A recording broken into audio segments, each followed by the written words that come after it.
মানুষ চিনা বড় দায় রে, আপন মানুষ বোঝা বড় দায়।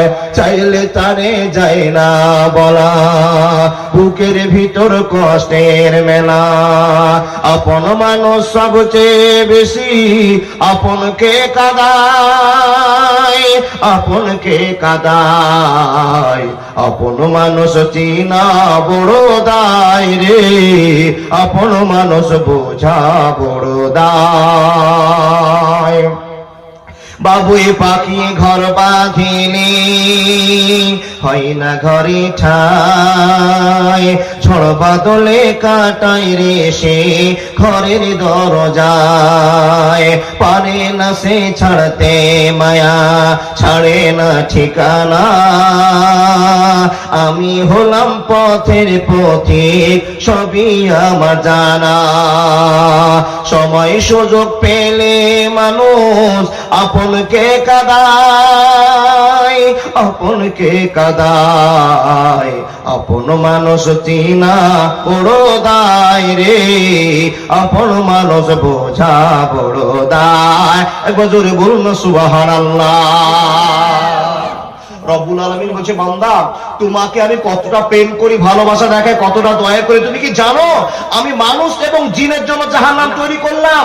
যে জাহান্নামে যদি মানুষ একবার চলে যায়, একটা ছক্কা একটা আঘাতে মানুষের জীবন কয়লা হয়ে যাবে। সেই মানুষগুলোকে আমি আল্লাহ আবার চুপ করে খবর দিয়ে বললাম, ইন্না জাহান্নামা কানাত মিরসাদা। হে মানুষ, ভুল করে কোনোদিন জাহান্নামে ঢুকিও না। আল্লাহ কেন বলে ইন্না জাহান্নামা কানাত মিরসাদা? এটা একটা গোপনীয় ভাব। তাহলে আপনাকে আমাকে আল্লাহ দয়া করেছেন কত, তাই কি না? আল্লাহ আপনাকে আমাকে দয়া করেছেন কত, যে আপনাকে আমাকে মুসলমান বানিয়েছেন। আর মুসলমান জান্নাতে যাবে ইনশাআল্লাহ। জোরে ইনশাআল্লাহ বলতে পারলেন না? বা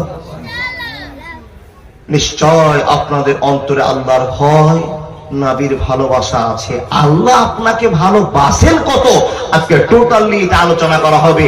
এবার আপনি যেন জাহান্নামে না যান, আমি যেন জাহান্নামে না যাই, আপনার স্ত্রী যেন, আপনার বেটি যেন জাহান্নামে না যায়, এর জন্য আল্লাহ পাক রব্বুল আলামিন আপনাকে আমাকে অনেক জ্ঞান দিয়েছেন। কিন্তু হতভাগা মানুষেরা আমরা আল্লাহর জ্ঞানটাকে নিতেই চাইলাম না। প্রমাণ রব্বুল আলামিন বলছেন, হে মানুষের দল, তোমরা যেন জাহান্নাম থেকে রুকে যাও, জাহান্নামে না যাও, এর জন্য বিশ্ব নবী নবী মুহাম্মদুর রাসূলুল্লাহ পড়ুন সাল্লাল্লাহু আলাইহি ওয়াসাল্লামকে নবী করে তোমাদের কাছে আমি পাঠালাম। এটা আমার দয়া। জোরে সুবহানাল্লাহ বলুন।